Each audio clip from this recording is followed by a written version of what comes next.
जो देश में बहस एक छिड़ी है बीते दौर में भी, कोट अनकोट राष्ट्रवाद, मैं आपकी इन्हीं बातों से उस लाइन को आगे ले रही हूँ। जी जी जी जी। उसे आप किस तरह से देखते हैं, खुद को इस बहस में कहां पाते हैं? मैं तो बहुत बड़ा राष्ट्रवादी हूं, बट अनफॉर्चुनेटली और fortunately I don't belong to any political ideology एक एंड आई डोंट राष्ट्रवाद बिलोंग जिसका टू आप एनी जिक्र पॉलिटिकल कर रहे पार्टी। हैं, दूसरा राष्ट्रवाद वो जो बहस में और सुर्खियों में दिखाई देता है। वो तो बकवास है, वो बिल्कुल बकवास है। देखिए ऐसा है, किसी और टाइम पे बुलाइएगा तो फिर हिंदुस्तान की या भारत की, भारत इस देश का नाम भारत है, ध्यान रखना। इंडिया और हिंदुस्तान नाम इन्वेडर्स ने दिया है आपको। कभी 2500 वर्ष पहले अलेक्जेंडर जब आया तो उसने कहा इंडस सिविलाइजेशन जो है, उसके बाद जब दूसरे लोग आए, आपके देश का मूलभूत नाम है भारत। शकुंतला और दुष्यंत के प्रेम का प्रतीक भारत के नाम, भरत के नाम पर आपका देश है। किसी जगह तो एक रहो यार, नाम भारत है, हिंदुस्तान है, इंडिया है। सो हमारे ऊपर विदेशी इन्फ्लुएंस इतना ज्यादा रहा है। तो यानी रेलवे स्टेशन से लेकर जगहों के जो नाम बदले जा रहे हैं उससे आप इत्तेफाक रखते हैं? देखिए मैडम, बात ऐसी है कि आप जिस दिन विजेता होंगी, हर विजेता अपना नुकूत, अपने चिन्ह छोड़ के जाता है। जिस दिन आप नेता हो जाए, आपके हाथ में सत्ता आ जाए तो आप बदल दीजिएगा, कौन मना कर रहा है? जिस दिन आपके हाथ में सत्ता आ जाए, अमेरिका जहां जहां गया उसने चीजें अपने हिसाब से की हैं। ध्यान रखिएगा, ब्रिटिशर्स तो अभी कुछ साल पहले आए थे, उससे पहले मुगल आए, लोधी आए, पठान आए। जो जो विजेता बनेगा वो अपने चिन्ह, अपने इम्कानात, अपने नुकूद उन लोगों के ऊपर छोड़ेगा जिनके ऊपर उसने राज किया है। अगर आपके देश ने कहीं जीता होता तो मेडिसन स्क्वायर गार्डन पे माइकल जैक्सन और वो लेडी गागा का नहीं, पंडित भीमसेन जोशी का गायन हो रहा होता। आपने कभी कुछ जीता ही नहीं है, आपने कुछ जीता ही नहीं है। लेकिन आपके देश के अंदर बातें करने वाले बहुत सारे लोग हैं। आपके देश की वैज्ञानिक चेतना किसी से कम नहीं थी। वराहमीर थे, आर्यभट्ट थे, रामानुज थे, शंकर थे, सुश्रुता थे, चारवाक जैसे लोगों की विराट परंपरा रही है। लेकिन आपने उस वैज्ञानिक चित्त को, उस वसीयत को कभी आगे बढ़ाया ही नहीं। इसलिए जो कौम अपनी वैज्ञानिक चित्त को और वसीयत को आगे नहीं बढ़ाएगी, उसका हारना सुनिश्चित है। जिम्मेदार कौन है? जिम्मेदार हम हैं, जिम्मेदार मैं हूं, जिम्मेदार आप हैं, जिम्मेदार यहां बैठे हुए तमाम लोग हैं। जब तक ये देश कलेक्टिव रिस्पॉन्सिबिलिटी नहीं लेगा, इसी तरह से छोकरियों की तरह बातें होती रहेंगी, देश का कोई भला नहीं होगा।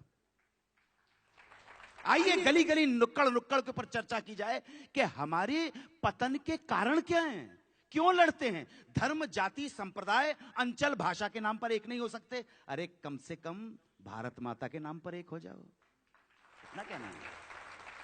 वो कहेंगे भगवा, वो कहेंगे हरा, वो कहेंगे सफेद, तुम तिरंगे पे टिके रहना। उसी में तुम्हारा भविष्य है, उसी में तुम्हारा मुस्तकबिल है, उसी में तुम्हारा फ्यूचर है। इसके अलावा और कोई चारा नजर नहीं आ रहा। ये बोलेंगे पॉलिटिशियन को क्यों दोष देते हो यार?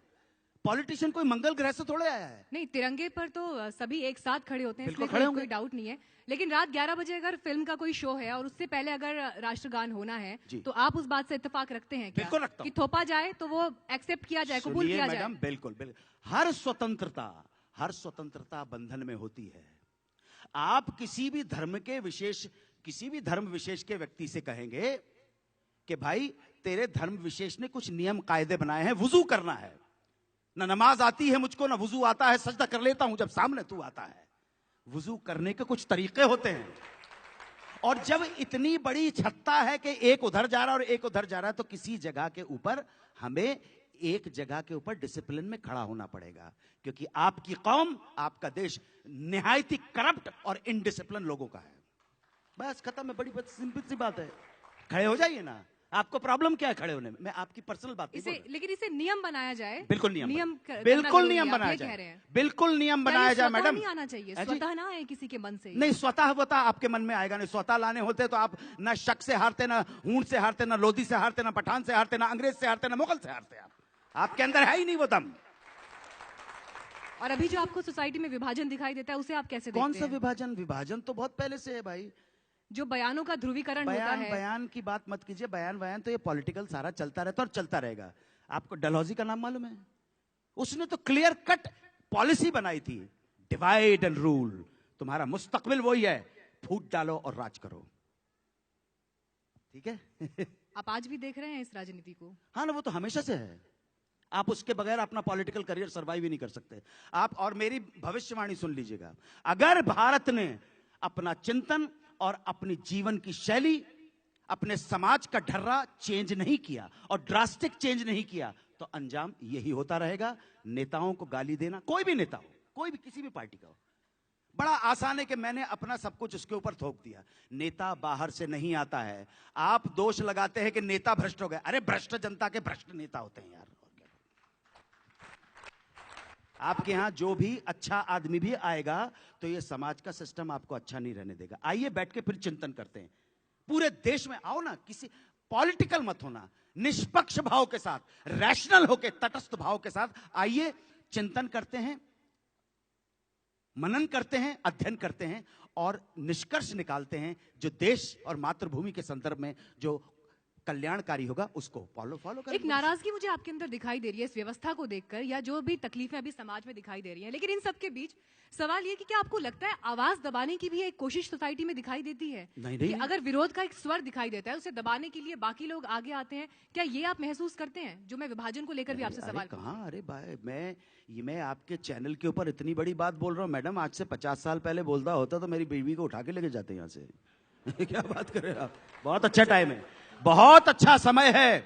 मीडिया इतना पावरफुल है मैडम इतना पावरफुल है। आपसे मैं सच बोल रहा हूं आपको भाई लोगों, एक बात, पुलिस वाले से डरे या नहीं डरे, नेता की गुंडागर्दी से डरे या नहीं डरे, लेकिन मीडिया से लोग डरते हैं। इससे बड़ी क्या बात?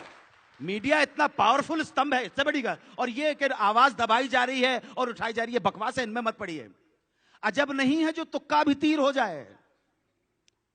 ये शेर पॉपुलर मोरिटी का है, शायद मेरे हिसाब से आज से 30 साल पहले लिखा था उसने। अजब नहीं है जो तुक्का भी तीर हो जाए, 30 साल पहले का शेर है। अजब नहीं है जो तुक्का भी तीर हो जाए, फटे जो दूध तो फिर वो पनीर हो जाए। अजब नहीं है जो तुक्का भी तीर हो जाए, फटे जो दूध तो फिर वो पनीर हो जाए। और मवालियों को न देखा करो हिकारत से, न जाने कौन सा गुंडा वजीर हो जाए। आज की बात, चलो ना, आजा, चल धन्नो।